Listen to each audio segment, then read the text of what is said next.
Welcome to Stick to Sports. I'm Joey Pulatsky. And I'm Zach Malama. Today, the Yankees advance to the ALCS. Tennessee takes down Alabama, and the NBA season gets underway.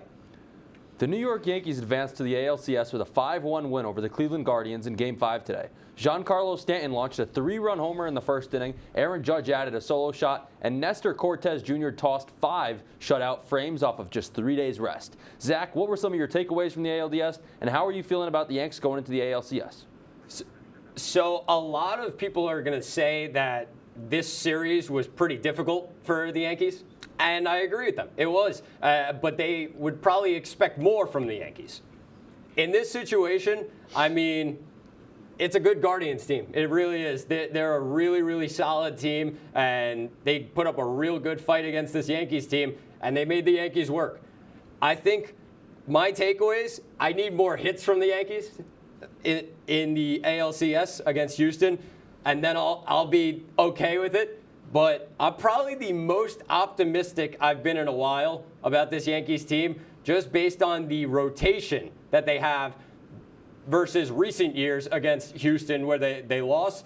I think the pitching rotation this year is really, really dangerous. This Yankee team did what I was expecting them to do. The old saying, ball go far, team go far in October. It's really that simple. Giancarlo Stanton, Aaron Judge with the big blast today. Harrison Bader with 3 across the series. And at the end of the day, it comes down to the pitching. Garrett Cole with 2 massive starts. Had to know he was coming around. His big weakness has always been giving up the home run ball. Cleveland just doesn't do that. That plays into Cole's hand. Nestor Cortes Jr. with a couple of real solid outings. And the entire lineup, Bader, Judge, Stanton, the whole team getting it done. Aaron Hicks goes down today. Not sure how much that hurts them going into the ALCS, but I'm personally real confident in this Yankees team going into the CS. The bats are this hot. The pitchers are shoving. Severino's going to level up as well. Feeling pretty confident about the Yankees right now. Go Yankees. The Philadelphia Phillies and the San Diego Padres will meet up in the National League Championship Series starting tonight. This is the Padres' first championship series appearance since 1998, after they took down the mighty Los Angeles Dodgers in the previous round. The Phillies returned to the championship series for the first time since 2010 after taking down the world champion Atlanta Braves. Joey, how shocked are you that both of these teams advanced in the last round? I'm not shocked at all that the Padres were able to take down the Mets. I was saying that for the past couple of weeks. In terms of the Padres-Dodgers, that was a very interesting matchup with how well those two staffs lined up against each other. But I'm real excited for the series. At the end of the day, it's the Phillies hitting. Schwarber, Hoskins, Realmuto, Harper, and Castellanos combined for, they batted about 344 combined they batted about 344 for an average in their 3 wins in the last series. Then the Padres' big 3, Darvish, Snell, Musgrove, 2.44 ERA in 33 2/3 innings. It's really just the Phillies offense against the Padres staff. One's got to give, and we'll see in this series in the NLCS. Yeah, I'm really surprised about this and this matchup in the NLCS. Probably less surprised about Philly, because I think a good team like Philly, especially in the crowd that they had in both of those games, it was pretty obvious that they were going to end up beating Atlanta. But the Dodgers went 1 for 21 with runners in scoring position against the Padres, and the Padres bullpen 1 run in 16 innings pitched. Moving into the NFL, the Bills took down the Chiefs 24-20 in a rematch of last year's AFC Championship game. The two teams showed how evenly matched they are in the new season, as the game was tied after each of the first 3 quarters, but ultimately ended with a Josh Allen touchdown pass to Dawson Knox and was sealed by a Teron Jackson interception. The Bills were the first team to 5 wins in the AFC, but Zach, if you're a Bills fan, what's your confidence level in this team after Sunday's win? I don't think the confidence really changes for Bills fans. They did win in Kansas City in the regular season last year.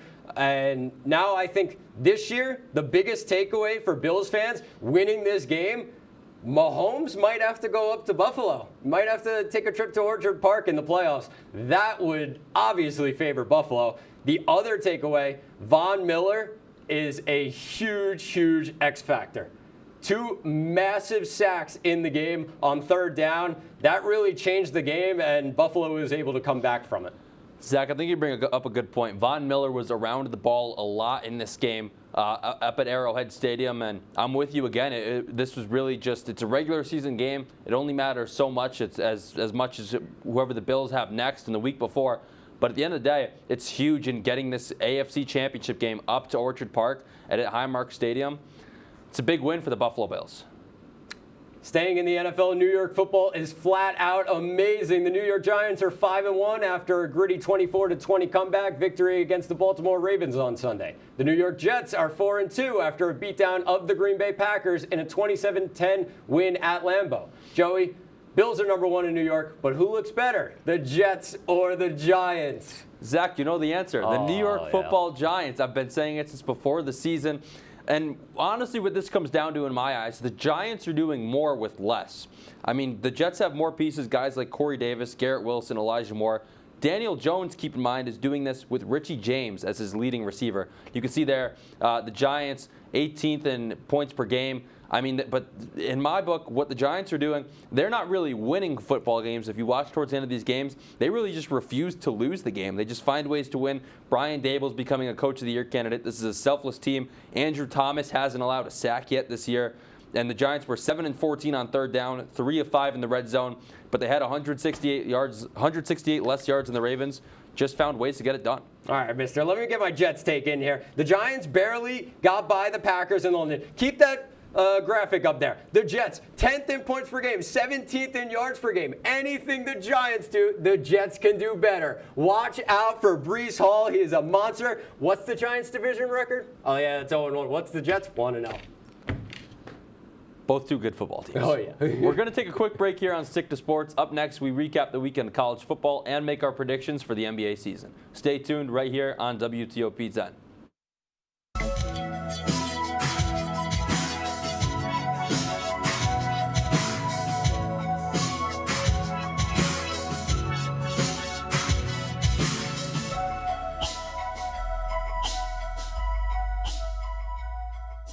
What would happen if I had to pick up the phone, call 911 for one of my family members or one of my neighbors? What would I do if no one was on the other end to respond? What if there was no 911?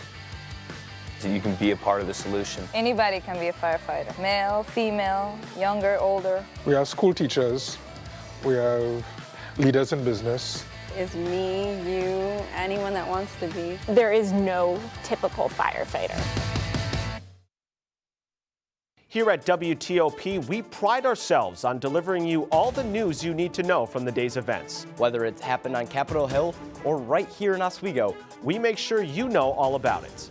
We keep you up to date on all your favorite Oswego and professional sports. And our Storm Team 10 meteorologist will make sure that you know exactly what weather you're up against when you start your day.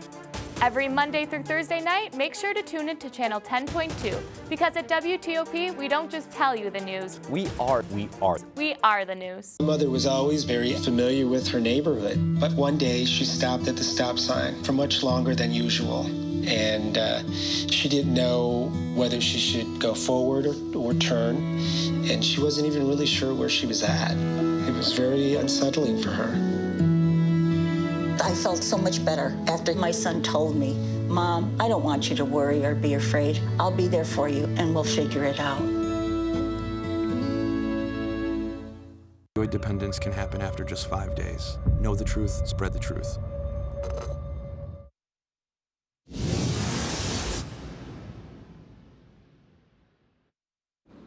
Welcome back to Stick to Sports. Down on Rocky Top, it was a great day to be a Tennessee Volunteer as the number 6 Vols knocked off number 3 Alabama 52-49 in one of the greatest college football games of all time.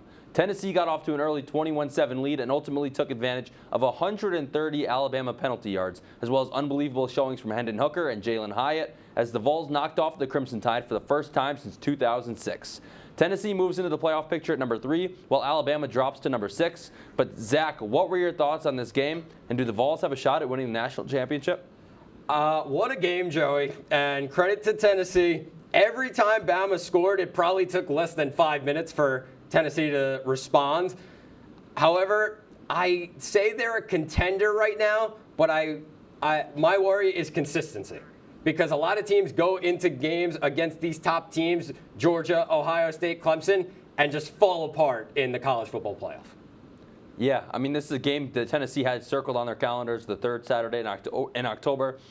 But at the end of the day, teams just don't do this to Nick Saban defenses. I mean, there were over 1,100 yards in offense between the two teams, Jalen Hyatt was the first player in college football history to have over 100 receiving yards and over 3 touchdowns against the Nick Saban Alabama team, and he went for over 205.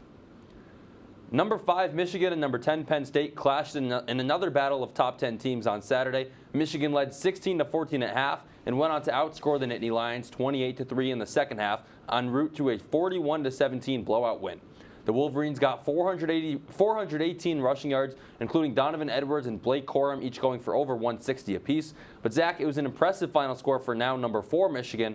But are you concerned at all with their slow first half? I first want to give a big shout out to my aunt and uncle for watching tonight. Go Blue. Big Michigan fans, but not really. I'm not too worried about that. Tough game, even if it's at the Big House.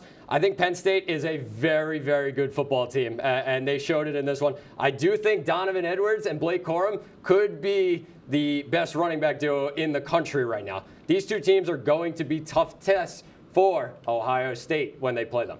I mean, you don't see teams get this many points or this many rushing yards in the Big Ten. This is a conference that prides itself on defensive special teams. I think for Michigan, I'm not concerned with their slow start until that game against Ohio State come Thanksgiving time. Next 3 games are all against teams with losing records. They got some time to figure it out. But shout out to your aunt and uncle for tuning in tonight. Oh, yeah. Number 18, Syracuse hosted number 15, NC State at the Dome on Saturday, and the Orange picked up a 24-9 win. The Wolfpack combined for nearly 18 minutes of possession time in their 2 second-half drives that both resulted in field goals. Zach, ultimately it was NC State's inability to get in the end zone that gave Syracuse the win, but Orange fans have to feel real good seeing their team at number 14 in this week's AP poll. Yeah, we had to put Syracuse in the show today. We had to show some love to Syracuse football. They finally have a good team, and the real test is this weekend, though. They do have Clemson at the weekend. They're on the road. It's going to be a really tough game. If they win that game, all bets are off on Cuse. I won't be showing love to Syracuse football right now. Aww. Their wins against 3-3 Louisville, 3-5 UConn, a 3-point win over Purdue, a 2-point win over Virginia, a blowout against an FCS Wagner team, and then a win over NC State without the ACC preseason player of the year. Clemson's 13.5-point favorites. This might turn into a 3-touchdown game. Cuse is going to drop in the rankings after this week. I'm sorry, CNY. Let's get into the NBA as the regular season begins tonight with the doubleheader of the Sixers versus the Celtics and the Lakers against the Warriors. Joey, let's get some early predictions on who do you think will win the league MVP this season? Zach, I'm going with Steph Curry to win the league MVP this year. There's a lot of guys up front in terms of the favorites to win. I just kind of see flaws in all of them. Luka Doncic there. I think the Mavs win total is going to drop off. Joel Embiid. If what he's done the past couple years won't get it done, I don't know what will. Nikola Jokic, Jamal Murray's going to come back in this year, decrease his workload a bit. Giannis, just don't know if he's going to be able to get it done. And Ja, still a budding superstar, but still not quite sure. Steph Curry, it's been 4 straight years of bigs. I think it gets back to the guards. The Warriors are going to keep winning. I was between Jokic and Steph, but at the end of the day, Jokic's workload is going to go down. And, I mean, Steph's just a bucket. So I'm going to go with chalk here. I'm going with Luka. I think Luka is going to take it home. They lost Brunson in the offseason, but they did add Christian Wood. That is a huge add down low. This is a team that had Kristaps Porzingis for a while, and he was never really healthy. And finally, they get a big now on Christian Wood. I think that's the key for Luka Doncic. He's going to put up a lot of points and get a lot of assists this season. Next, we have the Rookie of the Year award. The odds look pretty heavy on number 1 pick, Paolo Banchero. But, Joey, who do you think takes the award home? I'm not going to go with Paolo Banchero here. I'm going to go with Benedict Mathurin, who's the second favorite out of the University of Arizona. Last year's Rookie of the Year from Scotty Barnes played in Canada. This year's going to be from Canada, the Montreal native in Mathurin. Had 19.8 points per game and 23.5 minutes per game in the preseason. Shot 48% from the field there. Playing with Tyrese Halliburton and Buddy Hield's going to be in a decent spot. He had a quote about LeBron, said, quote unquote, I don't think he's better than me. He's going to have to show me. I love that kind of dog and a guy. I was all over Arizona in March Madness last year. My instinct last year when we were doing this, I said, I was thinking Scotty Barnes, doubted myself, went with Cade Cunningham. Give me Benedict Mathurin this year. I like that pick with Mathurin. I do think he's a bit of a ball hog, and I think he was at Arizona. But that would actually help his case for Rookie of the Year. I like Banchero. He's the best player in the Magic. This guy might average 20 and 9 this year. Finally, it's time for our NBA Finals prediction. Joey, what's the matchup going to be, and who wins it? This is the one where people drive their cars off the road or turn their TVs off depending what platform you're watching this on. But I have the Denver Nuggets over the Milwaukee Bucks in this year's NBA Finals. Jamal Murray and Michael Porter Jr. are back. I've been all over Jamal Murray since his days at Kentucky, and now coming back probably even stronger after a very solid 2020 in the bubble, and he's going to be back fully healthy. Nikola Jokic is one of the best players in basketball inside and out in my book. Aaron Gordon, Jeff Green, DeAndre Jordan, all strong inside out, some veteran presence. I have them knocking off the Milwaukee Bucks. Bucks back this year fully healthy. Add in Marjon Beauchamp as well. Nuggets over Bucks there in the NBA Finals. What I got? I'm going Celtics Warriors, and I know that's so basic. Your top two on the screen. Your top two on the odds. Even without Draymond, whenever he does come back, the Warriors' depth is ridiculous. They're the best team in the West. The Celtics added Malcolm Brogdon, a really, really good program, and they only improved in the offseason. Celtics in 6. We have to take a quick break, but when we come back, I'll be joined by Ben Diamond. Don't go anywhere. You're watching Stick to Sports right here on WTOP 10.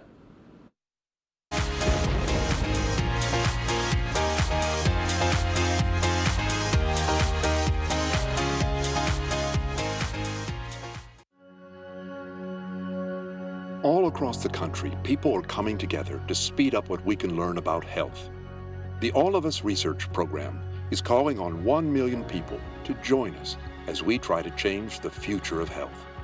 For your family, for future generations, for all of us. Visit joinallofus.org and find out how you can become 1 in a million.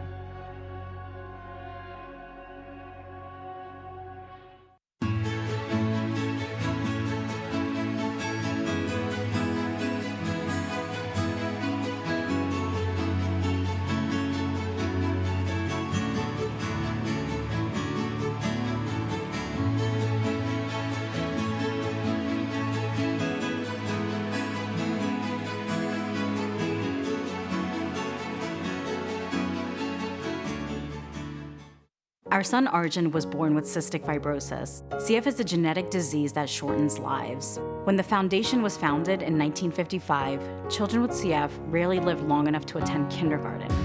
Today, thanks to the foundation's groundbreaking research, advocacy, and care, some people with CF are attending college, getting married, and starting families. We've made amazing progress, but until a cure is found for all people with CF, we will not stop. Help us add tomorrows. Visit cff.org today.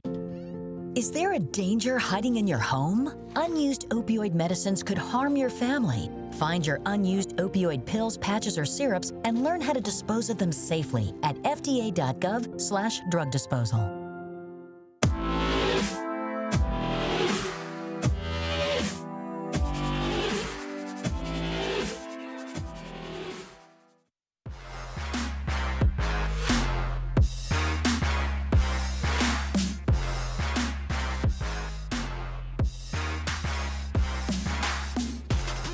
Stick to Sports. It's time for the fast break. Joining me now is Ben Diamond, one of our producers. Benny D, what do you got?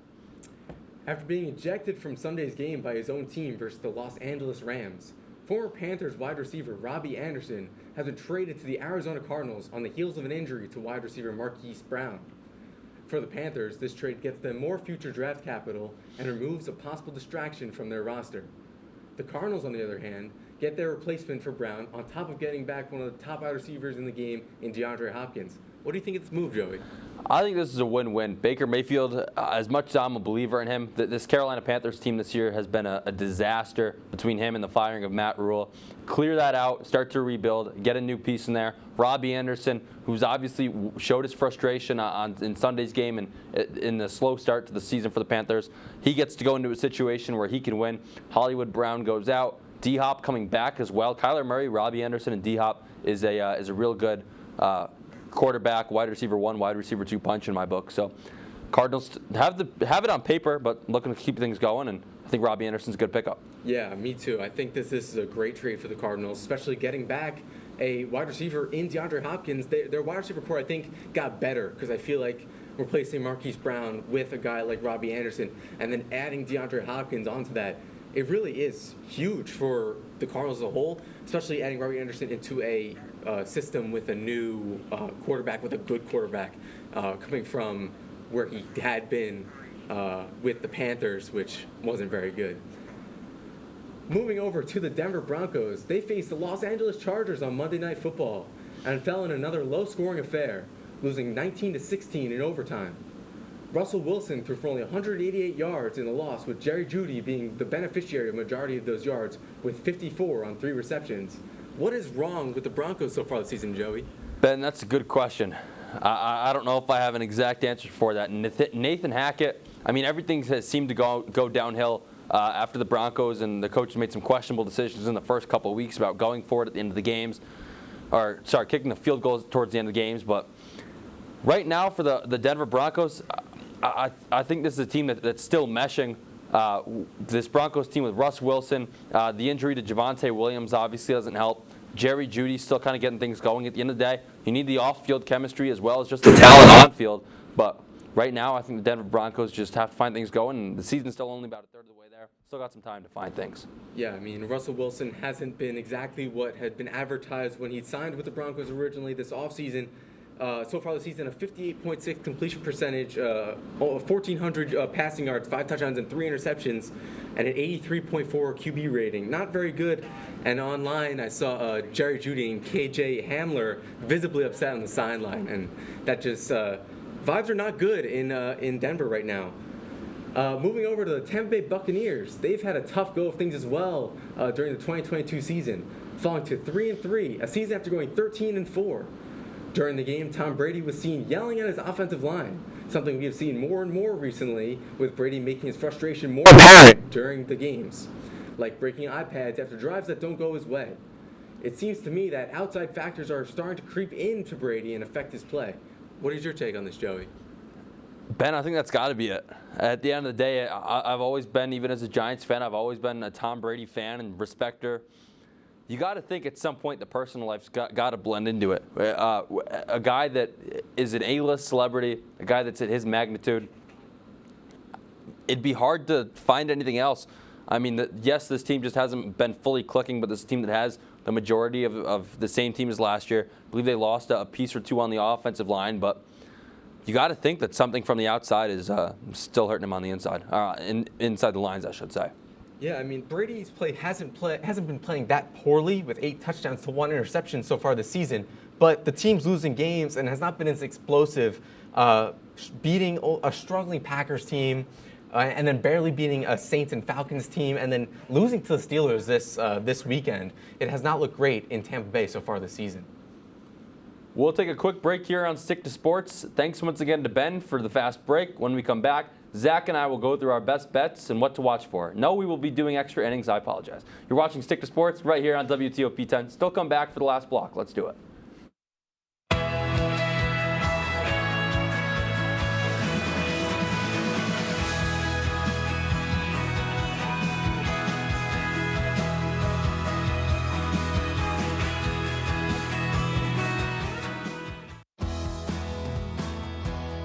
Driving a truck for 40 years now. If people knew what I know, lives could be saved. Like that trucks can't stop quickly. It takes my 80,000-pound truck 200 yards to come to a complete stop. So I always do my best to give a lot of cushion. It helps when other drivers realize that and do the same. Please give trucks the space we need so we can all stay safe. It's our roads, it's our safety.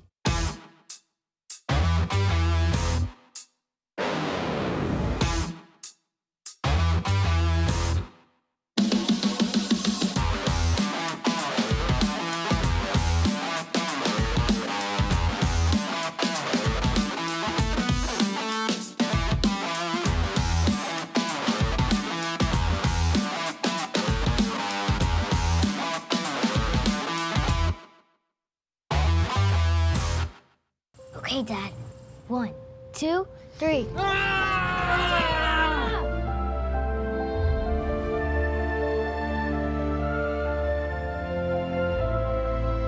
You saved me. Dad? Are you okay? I'm fine, dear. Your hero needs you now, and AARP is here to help. Find the care guides you need at aarp.org/caregiving.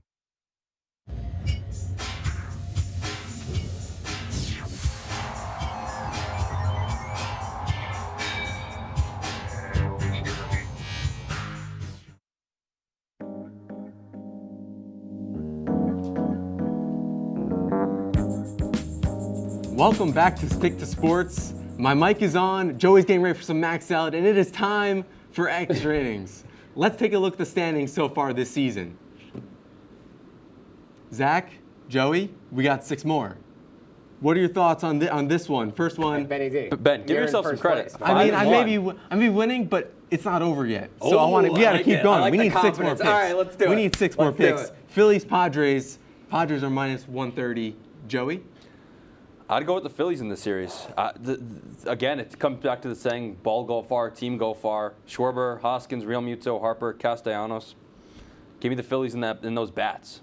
I'm going to go with the Phillies as well. That was the mix-up there. But I'm doing it because they're going to have to go back to Philly, and that crowd is rowdy. Oh, my goodness.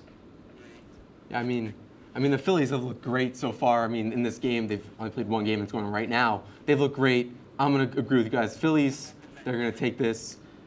Yankees, Astros. Astros minus 195. Zach, who do you got taking this one? I'm so sorry as a Yankee fan. He's doing it. But for extra innings sake and no punishment at the end of the year, the Astros are going to win this series. They're just the better team, boys. I'm tapping out. The Yanks. The bats are hot. Bader, Judge, Stanton, Nestor, Sevy, Cole. Give me the Yanks. I agree with Joey. Going with the Yankees. Zach, Yeah, how dare you? I'm We're so moving on to the next sorry. one. Zach, you're banned. Number 14, Syracuse versus number 5, Clemson. Minus 13.5 in favor of Clemson. Joey. Give me Clemson. Clemson to cover the spread. Clemson money line. Clemson everything. Syracuse is 6-0, but they're such fraudulent wins. And Clemson's a pretty legit football team in my book. So give me the Tigers. The people of Syracuse are going to absolutely hate you after this. I'm just telling you. But yeah, Clemson and the points. It's in Death Valley. They're going to win. Yeah, I'll take Clemson at home. Just with the spread, the way it's looking, I think taking Clemson in this game. Vegas knows. I'll go with Vegas on this one. I think Clemson's also feeling disrespected that Tennessee hopped over them in the playoff picture. They need a big win if they want to crack in. They do. Now, number 9, UCLA versus number 10, Oregon. Oregon favored at minus 6. Zach, who you got? The Bruins on the road. The last time I took them, they were home against Utah, and they were the underdog in that matchup. They're the underdog here on the road. Bruins. I'm taking them. Give me Oregon. I always like when there's a team that's a lower rank but still favorited in the points. Vegas knows something. You guys just said it. So if Oregon's a rank lower in the AP poll, but they're 6-point favorites, Vegas knows. Give me the Ducks. Yeah, does the rank matter here? It's like March Madness. It's 10-9. It could go either way. I'm going to agree with Joey on this one. I'm going to take Oregon at minus 6. I think they're going to win. That's as simple as that. Zach, you're wrong. Okay. And now we're moving over to UFC. Makachev versus Oliveira. Makachev right? minus 190. All right. Joey. Islam Makhachev, easily. I don't know close. if it's going to be by submission or if he's going to TKO him. Makhachev's going to win it. He's Khabib's boy. Hey, the UFC people are here. Oliveira. He was the champ before. He went up against so many big strikers and somehow didn't lose. He's going to win again. He's beating them. I agree with Zach because I can pronounce his name. Yeah, so there we go. let's go. So I'm going with Oliveira. Now, Dillashaw versus Sterling at minus 175. Zach, who you got? I'm going with the favorite. I'm going with Sterling. He's the champ. I know these guys fought a couple times. I mean, I think Sterling's the better fighter here. Give me Aljo Sterling. New York guy, Cortland graduate. TJ's old too. Give me Aljo. Let's all agree. We're all going Sterling. That's minus 175. Sterling. Let's go. That'll do it for extra innings. That's all the time we have on today's episode of Stick to Sports. Be sure to tune in next week right here on WTOP 10. And a happy birthday, Zach Malamuth's uncle, and a happy belated to Zach Malamuth's father. Appreciate you guys tuning in. Freddie, happy birthday. Happy belated, Freddie.